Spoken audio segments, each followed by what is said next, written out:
Cheminez chaque semaine à la rencontre de la Bible et de son histoire, à la rencontre du Dieu de la Bible dans notre histoire. Écoutez les mots du livre, feuilletez les pages du livre et nous émerveillez de ce qu'elles disent.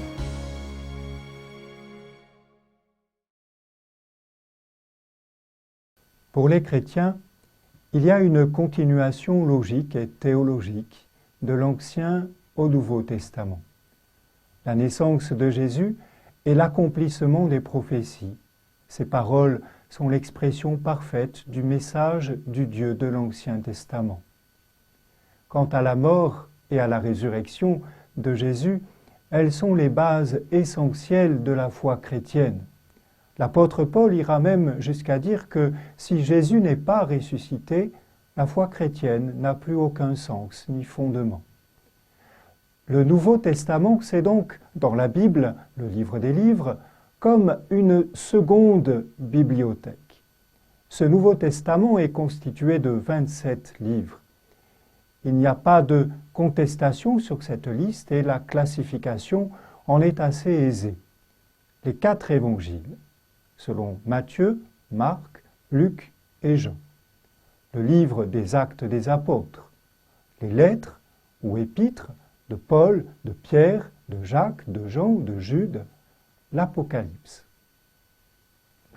Le temps de la rédaction du Nouveau Testament est nettement plus court que celui de l'Ancien. Même s'il y a parfois des accords sur les datations, il est vraisemblable que tous les écrits conservés dans le Nouveau Testament étaient rédigés avant les années 120 de notre ère.